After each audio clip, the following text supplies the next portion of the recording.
네, 안녕하십니까. 저는 삼성 SDS 연구소에서 AI 연구팀을 맡고 있는 이태희라고 합니다. 오늘 저희 삼성 SDS가 준비한 리얼 서밋 2025에 찾아와 주시고 많은 관심 가져주셔서 감사드리고요. 오늘 브레이크아웃 세션에서 테크놀로지 트랙 2에서 첫 번째 세션으로 제가 준비한 내용은 금융 코드 전환, 이제는 소프트웨어 엔지니어링 에이전트가 한다라는 제목으로 에이전틱 AI를 이용해서 소프트웨어 엔지니어링을 어떻게 하고 있는지 오늘에 대해서 좀 말씀을 드리고 내일은 어떤 방향으로 발전할지에 대해서도 짧게 말씀드리도록 하겠습니다. 오늘 발표는 크게 한 세 섹션으로 나눠서 말씀드릴 테고요. 첫 번째는 코드 현대화를 과연 에이전트를 이용해서 할 수 있을까라는 질문에 대한 현재의 답으로 파일럿을 진행했었던 내용을 좀 공유를 드리고, 두 번째는 정말로 에이전트가 저 코드 전환이나 리팩토링 같은 문제를 잘 하려면 결국에는 그 문제 자체를 이해하는 게 중요하다는 측면에서 어떻게 코드를 이해하고 문제를 이해하는지 문서화를 하는지에 대한 부분으로 말씀을 드리고, 마지막으로 간략하게 앞으로 어떤 형태로 발전해 나갈지 마무리하겠습니다.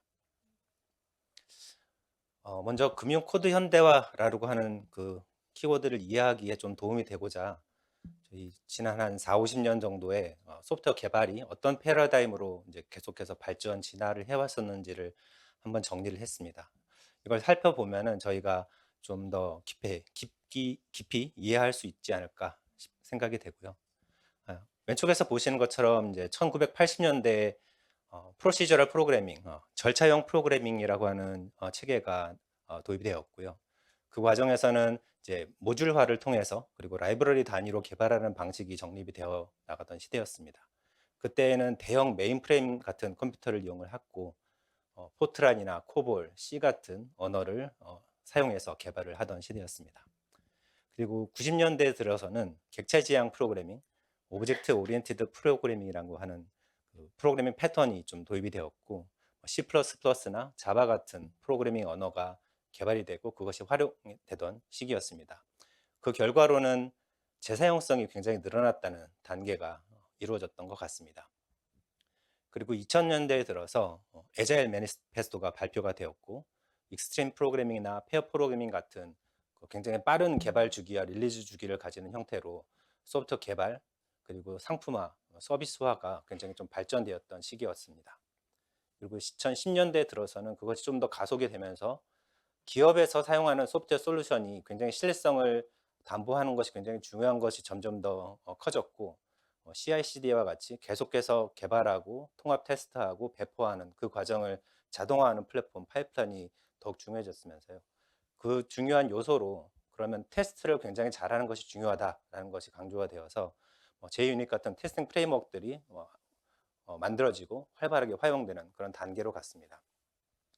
그리고 지금 저희가 있는 2020년대 중반을 이제 넘어가면서 AI 기반의 코딩, 바이브 코딩 같은 AI를 이용한 소프트웨어 개발, 활용한 것으로 좀 넘어가고 있고 경험을 하고 있는 단계에 있습니다.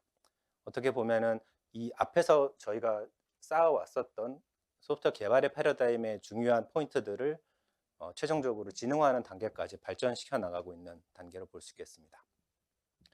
이렇게 쭉 한번 설명을 드려보면은 한 40년, 50년의 시기를 걸쳐 가지고 소프트웨어 개발이 되고 사용이 되고 있습니다. 오늘 제목에 있었던 코드 현대화라는 측면에서 보면은 특히나 금융권 같은 일부 도면에서는 뭐 포트란이나 코볼, C와 같은 예전 세대의 프로그래머를 이용한 그리고 프레임워크를 이용해서 개발된 시스템들이 여전히 동작하고 있고, 그것들을 지금 30년, 40년이 지나온 시점에서 새로운 프로그래밍 언어, 개발 방법론, 그리고 여기에 표현되어 있지는 않지만 소프트웨어 시스템의 보안이라는 측면에서도 계속해서 발전되었던 것들을 계속해서 최신 기술을 도입을 하고 현대화를 하는 것이 굉장히 중요하다는 부분이고요.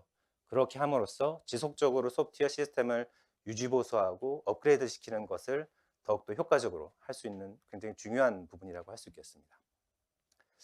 이렇게 소프트웨어 현대화하는 부분에 있어서 그러면 에이전트를 이용해서 이것을 한다는 것은 어떤 것일까라고 좀 생각을 해봤고요.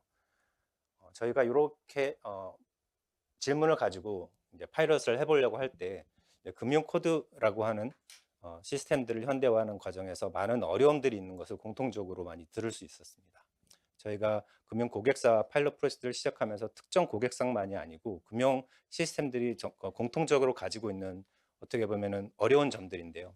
첫 번째는 그 코드 복잡도가 굉장히 높다는 것입니다. 특히나 이제 금융 업무에 중요한 그 어, 복잡한 업무 프로세스들과 그 수년간의 업무 지식들이 시스템들에 차곡차곡 쌓여져 있다 보니까 이런 시스템을 현대화하는 시점에 다다랐을 때에는 이미 그 시스템들이 굉장히 복잡한 코드로 구현되어 있고 문서화도 잘 되어 있지 않은 경우도 많다는 어려운 점이 있었고요. 두 번째 같은 경우는 전환 인력을 수급하기가 굉장히 쉽지 않다는 것이었습니다. 아까 앞장표에서 말씀드렸던 것처럼 30년 전, 40년 전에 쓰여졌던 개발 언어들을 이해하고 동시에 현재의 개발 언어와 프레임워크를 동시에 이해할 수 있는 개발자를 찾는 것이 굉장히 어려운 부분이 있고요. 마지막 세 번째로는 이런 전환하는 과정에서 테스트를 포함한 전체적인 시스템 개발과 전환, 테스트까지의 과정이 굉장히 긴 시간을 들이게 되고 그런 여러 가지 준수해야 되는 규제도 많고 돈과 시간이 좀 많이 든다는 공통적인 어려운 부분이 있었습니다. 이런 부분을 공통적으로 이해를 하고 특정 회사에서 저희가 파일럿을 해봤을 때도 마찬가지의 어려운 부분을 확인할 수 있었습니다. 저희가 테스트를 해봤었을 때 기존에 전환하던 툴들이 있었는데 그것을 사용했을 때 여러 한계점들이 있었던 부분이 있었고 확인이 되었고 저희가 시도했던 부분은 C에서 자바로 전환하는 파일럿이었는데요. 그 마찬가지로 그 두 가지 언어를 동시에 잘 다룰 수 있는 분을 찾기가 쉽지 않았다는 부분이 있었습니다. 높은 전환 비용 역시도 마찬가지로 공통적인 부분이었고요. 그래서 저희가 이렇게 한번 봤을 때 그러면은 기존에 있었던 로직 기반으로 전환하는 방식에 비해서 현재의 뭐 LLM이나 생성형 AI를 이용해서 전환을 했을 때 어떤 차이점이 있을까라고 보게 되면은 기존의 코드를 대상으로 기계적으로 전환하는 로직이 있으면은 기존 로직 기반으로 굉장히 정확하게 전환할 수 있다는 장점이 있는 반면에 맥락을 이해하거나 꼭 코드 내용만이 아니고 도메인 지식들, 저런 배경 지식들을 활용하고 다양한 구조 변경과 설정 변경들에 있어서도 유연하게 전환할 수 있는 것이 로직 기반의 툴로서는 어느 정도 한계점들이 많이 있었던 부분이고요. 그리고 그렇게 전환된 코드들도 가독성이 좀 떨어지는 그리고 복잡도가 높아지는 경우가 많이 있었다는 단점들이 있었습니다. 그에 비해서 저희가 기대한 바로는 LLM을 기반으로 했을 때는 전체적인 맥락을 이해하고 그리고 여러 광범위한 도메인 지식들을 활용해서 또 자연어를 이용해서 개발자나 검수자들이 원하는 내용들을 표현하고 검수할 수 있는 유연성들이 있었고요. 그리고 최신의 베스트 프랙티스들을 잘 적용해서 복잡도를 낮추고 가독성을 높이는 코드를 생성할 수 있었습니다. 하지만 LLM을 활용했을 때는 다들 잘 아시는 것처럼 할루시네이션이라든지 정확성이 떨어질 수 있는 부분이 있기 때문에 그런 부분에 있어서 사람 개발자가 보완을 해주는 형태로 협업을 하면은 기존의 로직 기반에서의 장점들과 LLM 기반으로 적용했을 때의 장점들을 같이 확보할 수 있지 않을까 생각이 되었습니다. 그래서 저희가 시도한 방식은 개발자가 하는 역할과 코드 에이전트가 하는 역할을 좀 분리를 했습니다. 그래서 에이전틱 AI 워크플로우를 도입해서 업무 전문가들이랑 개발자들이 수작업을 하던 그 단계들을 개발자가 하는 역할 그리고 에이전트가 하는 역할을 좀 이렇게 단계적으로 구분을 했고요. 그래서 에이전트가 자동으로 진행을 하다가 개발자가 검수를 해주거나 피드백을 주는 형태로 나누었습니다. 개발자의 역할은 위에 보시는 것처럼 코드를 분석하는 것이 먼저 제일 첫 번째 시작일 테고요. 그리고 전체적으로 변환하는 가이드와 샘플들을 소량을 제공해 처음에 해주게 됩니다. 그렇게 했을 때 에이전트는 그런 코드 전처리하는 것부터 시작을 해서 보다 다양한 형태의 전환 가이드를 직접 생성을 해내고 그런 가이드를 바탕으로 코드를 직접 변환하는 과정을 수행하고 네 번째에 있는 것처럼 코드를 테스트를 실행해 가면서 최종적인 검증 과정과 품질 개선 과정을 반복을 하게 됩니다. 그리고 최종적으로는 사람 개발자가 그 내용들을 검수하고 만약에 미진한 부분이 있다면 보정을 해주는 형태로 협업을 하는 구조로 진행을 했습니다. 조금 더 자세하게 말씀을 드리면은 그 변환 가이드를 생성하는 과정 그리고 보완하는 과정에 대해서 말씀드리겠습니다. 개발자가 처음에 소량의 초기 가이드를 제공한다고 말씀을 드렸고요. 그렇게 했을 때 에이전트는 LLM을 이용해서 여러 개발 표준들을 고려해서 다양한 패턴들의 가이드를 생성을 해내고, 그렇게 생성된 패턴들에 따라서 전환을 한 이후에 테스트를 실제로 수행을 해보면서 제대로 전환된 것들은 억셉트를 하고, 그렇지 않은 경우에는 보다 보완해 나가는 과정을 진행을 해 나가게 되고요. 개발자는 그런 에이전트가 생성한 가이드 문서들을 계속해서 축적해 나가는 피드백을 주게 됩니다. 오른쪽에 보시는 것이 그렇게 에이전트가 생성한 변환 가이드의 문서의 예시인데요. 중간에 보이시는 그 초록색 하이라이트처럼 이제 C 코드에서 자바 코드로 이런 패턴들로 변환해라, 그리고 상세한 설명과 제약 사항들 같은 것들이 생성되어 있는 가이드 유형입니다. 이런 가이드들 유형들이 여러 개로 축적이 되어 나가는 과정으로 볼 수 있습니다.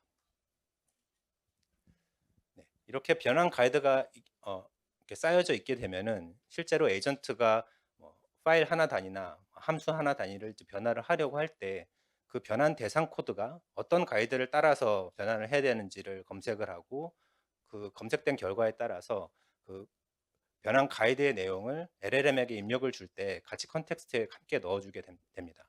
그렇게 했을 때 변환 대상 코드와 그 변환 대상 코드의 패턴을 담고 있는 형태로 LLM이 변환 과정을 진행을 해서 오른쪽 중간에 보이신 것처럼 1차적인 리스폰스가 나오게 되면은 에이전트는 그 결과를 이제 정말로 뭐 코드가 제대로 짜여져 있는지, 컴파일이 되는지, 테스트를 패스하는지 이런 것들을 검증을 한 이후에, 오른쪽 아래 보시는 한 얘는 검증을 해보니까 뭐 예를 들어서 뭐 자율형 맞지 않아 가지고 컴파일이 안 된다, 이런 경우에 자율형 수정을 하는 것이 필요하다는 피드백을 다시 한번 에이전트가 넥스트 스텝에서 제공을 해서 최종적으로는 컴파일이 되는 코드로 만들어내는 과정들을 이제 수행을 하게 됩니다.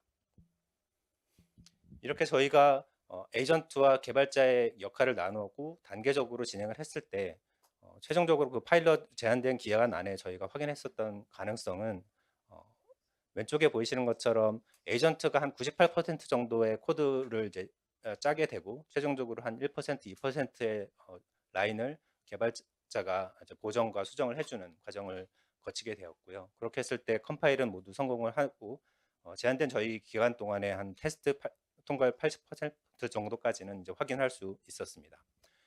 여기까지 저희가 확인을 하고 나니까 정말로 이제 코드 전환이라는 문제를 이제 기존에 일일이 수작업으로 하는 것만이 아니고 에이전트를 이용해서 특정 단계들을 직접 수행을 하거나 일하는 방식을 좀 바꾸는 것이 가능하겠다라는 걸 저희가 좀 확인을 할 수가 있었고요.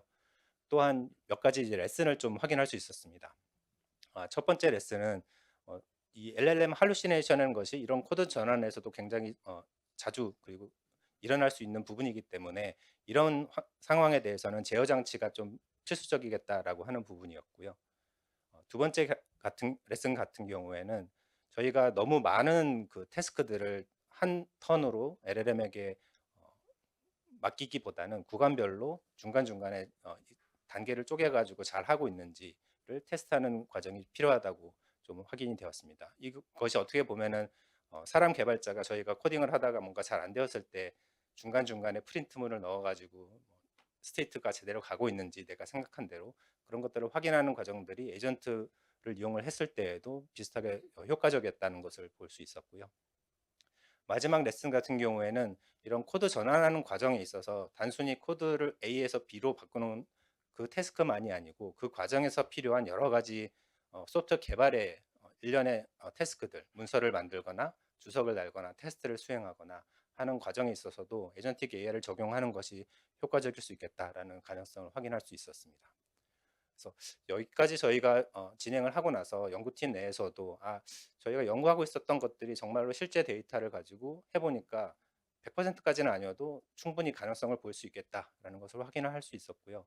저희가 어떻게 보면 제한된 그 프로젝트였지만 기존에 사람이 공수를 들여가지고 전체를 전환하는 공수와 시간 대비 저희가 에이전트를 활용을 해서 협업을 하는 형태로 진행을 했을 때 한 3배 정도의 스피드가 향상되는 것을 좀 확인할 수 있었습니다. 네, 여기까지 저희가 한 이후에 그러면 좀 더 어려운 문제, 좀 더 복잡한 시스템과 큰 규모의 시스템들을 전환을 하려고 할 때 에이전트가 정말로 어떻게 해야지 이것들을 잘할 수 있을까라는 질문에 다다르게 되었고요. 결국에는 제일 중요한 문제 자체를 이해하는 것, 그리고 여기에서의 문제라는 것은 전환 대상이 되는 애플리케이션 또는 시스템이라고 할 수 있겠죠.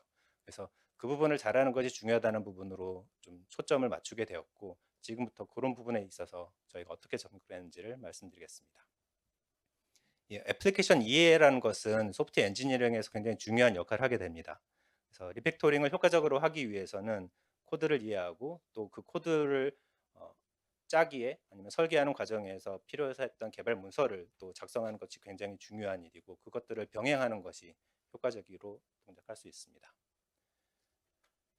도메인 알리지라든지 코드 베이스에 있는 여러 시스템들을 메모리에서 잘 관리해서 문서화로 만들어내는 과정, 그리고 이렇게 정리된 문서를 이용을 해서 코드를 재생성해내고 테스트를 검증해내고 하면서 문서 자체도 업그레이드 시키고 최종적인 코드 산출물들을 완성시켜 나가는 과정이 어떻게 보면은 저 리팩토링 이 전체 과정을 보강해주는 중요한 스텝이라고 할 수 있겠습니다. 이렇게 리팩토링, 어플리케이션 언더스탠딩, 도큐멘트 리파이먼트, 그리고 그 하부에 있는 태스크들을 저희가 에이전트를 구성하는 MCP 서버의 도구들로 구현을 해왔고요. 지금 보이시는 것처럼 리팩토링의 코드 리팩토링과 리파이먼트 하는 부분, 그리고 애플리케이션 언더스탠딩 할 때 코드 베이스를 이해하고 메모리를 관리하고 문서를 보강해 나가는 이런 태스크들을 MCP 서버들로 구현을 해내어서 왼쪽에 보이시는 것처럼 개발자가 사용하는 프론트엔드나 IDE에 굉장한 변수들이 있을 텐데 거기에서 약간은 독립적으로 수행할 수 있게 되고, 오른쪽에 보이시는 것처럼 각각의 회사가 가지고 있는 코드 리파지토리나 데브옵스 툴, 그리고 여러 개발 프레임워크들, 그리고 회사에서 가지고 있는 날리지 베이스들, 이런 것들을 연계하는 형태로 중간에 있는 에이전트를 구성하는 것들이 좌우로 연결될 수 있는 형태로 구성을 했고요.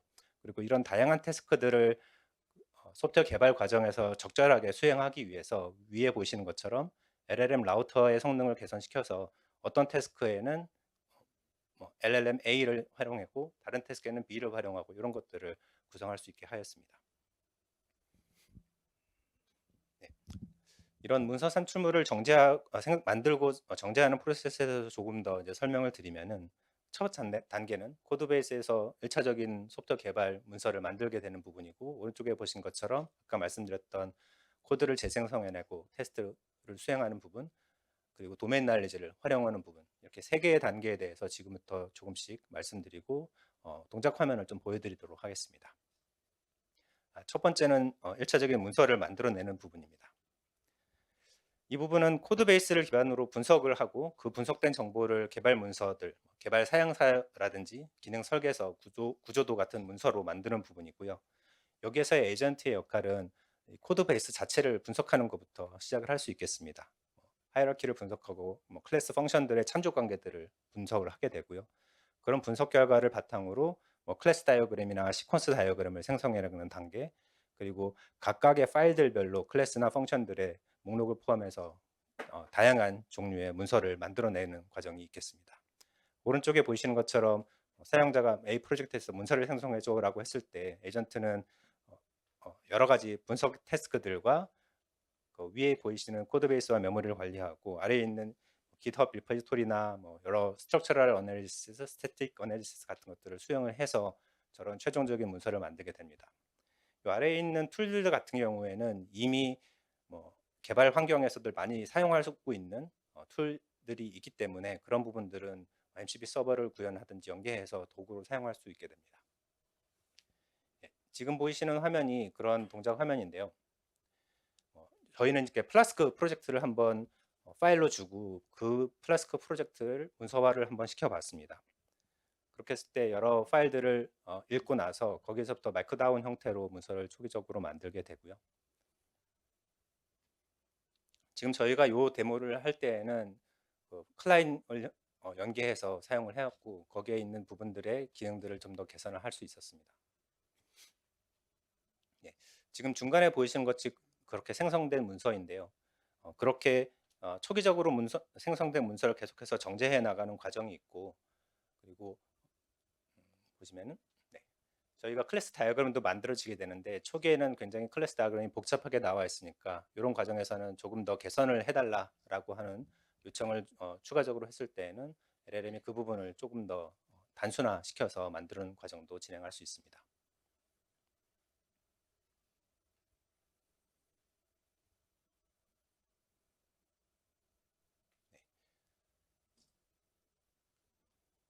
네, 이렇게 저희가 말씀드린 부분은 이제 초기적인 문서를 만드는 부분이고요. 이제 앞으로 이런 화면을 몇 개를 보여드릴 텐데, 여기에 대해서 잠깐 좀 설명을 드리면은 MCP 서버들로 구성된 저희 에이전트도 있고, VS 코드의 클라이언트 형태로 연결이 되어 있는 부분이고요. 메모리 관리하는 부분들이 오른쪽 위에 있습니다. 이렇게 1차적으로 만들어진 문서를 가지고 이제 두 번째 단계는 그 문서를 기반으로 코드를 재생성해 나가는 단계입니다. 여기에서 저희가 목표로 하는 것은 최종적으로는 그 전환된 문서 코드를 잘 만드는 것인데, 그 과정에서 문서를 얼만큼 양질의 문서를 만들었는지를 검증을 해 나가는 것이고요. 그래서 문서를 만들어낸 이후에 거기서부터 코드를 만들어내게 되고, 그 코드가 테스트를 얼만큼 패스를 하는지를 커버리를 측정을 해 나가게 됩니다. 그렇게 했을 때 오른쪽에 보이시는 것처럼 테스트를 수행하고 결과를 확인했을 때 페일된 경우나 아니면 에러 메시지들 같은 경우에 피드백들을 반영을 해서 저 사이클을 계속해서 돌아나가는 과정을 반복하게 됩니다. 지금 보이시는 부분들이 아까에서 보여드렸던 그 문서 마크다운 문서를 바탕으로 이제는 실제로 코드를 짜달라고 하는 부분입니다. 파이썬 형태로 만들어 달라고 하면은 이제 파이썬 파일도 만들게 되고, 처음 테스트 커버리지는 26% 정도로 좀 낮게 시작을 하게 되는데요. 여기에서 계속해서 반복적으로 테스트 커버리를 계속 높여나가고, 위에서 문서를 업데이트 해달라고 했을 때 아까는 26%였던 테스트 커버리지가 지금 보시면은 조금 더 향상되는 과정을 보실 수 있습니다. 지금은 한 44%까지 올라가게 되고, 이 과정을 반복을 하게 되면은 한 50%, 60% 단계로 계속해서 올라나갈 수 있게 됩니다. 이런 과정을 통해서 저희는 이제 문서를 만들고, 그 문서를 기반으로 코드를 만들고 테스트 커버리지를 늘려나가면서 계속 최종적으로는 양질의 코드를 만들 수 있게 됩니다. 그리고 마지막 세 번째로는 이 과정에서 단순히 LLM이 학습하고 있는 것, 그리고 코드 베이스에 있는 것만이 아니고 그 도메인 날리지에 대한 부분들을 잘 활용하는 부분입니다. 이런 도메인 지식을 검색하거나 개발 문서를 이제 이해하고 프레임워크를 반영하고 템플릿을 반영하는 형태가 많이 필요한데, 이런 부분들이 굉장히 소프트웨어 엔지니어링에서 굉장히 방대한 양을 가지고 있기 때문에 LLM의 제한된 컨텍스트 길이 안에 모든 것을 다 한꺼번에 넣기에는 어려움이 있습니다. 그래서 저희는 굉장히 다양한 문서들과 템플릿들을 요약을 하고, 또 딥리서치로부터 가져오는 정보들을 메모리에 저장을 하고 관리를 하게 됩니다. 이렇게 했을 때는 저희가 기대할 수 있는 것은 여러 상세한 문서들로부터 원하는 형태의 문서를 더욱더 효과적으로 만들어낼 수 있다는 장점이 있고요. 그리고 딥 리서치로부터 받은 지식들을 적절하게 그 태스크와 프로젝트에 반영을 할 수 있는 강점을 가지고 있게 됩니다. 지금 보시는 것은 그 부분과 그 에이전트가 동작하는데 메모리 관리하는 부분을 보이게 되는 부분인데요. 그래서 그 문서를 조금 더 요약을 해달라라고 하는 태스크를 시행했을 때, 요약에 대한 부분들은 그 요약을 잘하는 LLM으로 라우팅을 하게 되고요. 그렇게 해서 그 요약된 내용을 쭉 진행을 하다 보면 오른쪽에 위에 보시는 것처럼 LLM의 메모리가 어느 정도 컨텍스트 메모리가 차게 되는데, 그런 경우에 컨텍스트 메모리를 컴프레션을 동적으로 하는 과정도 진행을 하게 됩니다.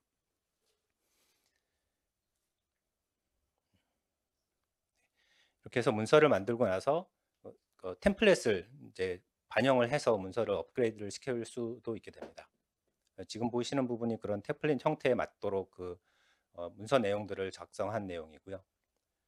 그리고 이어서 보실 부분들은 연관된 그 정보를 웹에서 검색을 해서 찾아오는 딥 리서치 기능을 연계해서 보여드리는 부분입니다. 아마 딥 리서치에 대한 부분들은 이후 세션에서 조금 더 자세하게 보실 수 있을 것 같고요. 저희는 그런 딥 리서치와 다큐멘트 지식들을 방금 보신 그래프 형태로 메모리에 관리를 하고 있습니다. 이렇게 소프트웨어 엔지니어링에서 그래프 메모리가 좀 효과적인 이유는 굉장히 라이브러리들도 체계적으로 되어 있고 여러 펑션들과 클래스들의 연결 관계들이 있기 때문에 그런 부분들을 그래프 형태로 잘 관리할 수 있는 강점이 있습니다. 그리고 딥리서치로 외부의 검색만이 아니고 사내에 있는 지식 또한 소프트웨어 엔지니어링을 할 때 굉장히 중요한 부분이어서 문서 산출을 작성할 때 잘 활용할 수 있습니다. 지금 보이시는 예가 왼쪽의 예는 그냥 사내 지식을 반영하지 않고 일반적인 지식만 가지고 문서를 생성한 것이고, 오른쪽에 보이시는 것은 사내의 도메인 지식을 활용한 부분인데요. 오른쪽에 글자의 하이라이트로 파란색으로 보이시는 것들은 뭐 상품명이라든지 프로젝트 이름, 주요한 기능 전문 표현들에 대한 부분들이 왼쪽보다는 훨씬 더 구체적으로 반영이 된 부분이 있고, 아래에 있는 클래스 다이어그램 같은 경우에도 왼쪽에 단순한 순차적인 구조 말고 보다 체계적이고 계층적이고 연관 관계들을 잘 표현하는 형태로 그림이 그려질 수 있었습니다. 네. 이런 지금까지 보여드린 소프트웨어 엔지니어링 에이전트의 주요한 성능 부분들에서 두 가지에 대해서 저희가 연구팀에서 실험하고 있었던 내용들을 보여드리면은, 아까 중간에 잠깐 보여드렸던 컨텍스트 컴프레션 부분인데요. 이제 소프트웨어 엔지니어링 에이전트가 굉장히 많은 양의 정보를 다루어야 하기 때문에 컨텍스트를 효과적으로 다루는 것이 매우 중요하고, 그런 롱 컨텍스트 벤치마크라는 룰러 벤치마크의 상세 태스크들보다 비교를 해봤을 때 왼쪽 옅은 하늘색으로 보이시는 것이 그냥 일반적으로 사용하는 방식이라고 한다면은, 컴프레션을 했을 때 보다 정확한 성능을 가질 수 있게 되는 것을 보일 수 있겠고요. 그래서 평균적인 에이큐러시에서 한 80%대에서 95% 정도로 향상을 할 수 있었습니다. 특히 그 핫팟 QA 벤치마크 같은 경우에는 저 긴 지문을 다루는데 한 118 킬로 토큰 정도가 소요가 기존에 되었었는데, 그것을 축약을 해서 한 19K 정도로 축약을 하면서도 성능을 오른쪽 중간에 보시는 것처럼 훨씬 더 높일 수 있었던 장점이 있습니다. 그리고 오른쪽에는 LLM 라우터 성능 같은 경우에는 여러 가지 태스크들, 요약을 하거나 번역을 하거나 아니면은 코드를 직접 짜거나 하는 그런 태스크들마다 어떤 LLM이 제일 효과적으로 성능과 비용 효율적으로 할 수 있는지를 매칭을 해주는 벤치마크인데요. 여기에서도 저희가 학습한 LLM 라우터 모델을 적용을 했을 때 기존의 한 88% 정도의 소타 수준에 비해서 저희가 뛰어넘는 성능을 확인할 수 있었습니다. 네, 이런 성능 개선들과 함께 앞으로는 저희가 이걸 더 활발히 활용을 해 나가려고 하고 있고요. 현재까지의 기능을 가지고 어느 정도 이게 시간이 걸리느냐를 한번 측정을 해 보니까 어, 첫 번째 윗줄에 보이시는 좀 작은 규모의 자바 프로젝트 같은 경우에는 전체 문서를 만드는데 한 1시간 좀 넘게 걸렸던 반면에, 좀 더 중간 사이즈, 큰 사이즈의 프로젝트 같은 경우에는 뭐 4시간, 20시간 이 정도로 시간이 들었던 것을 확인할 수 있었습니다.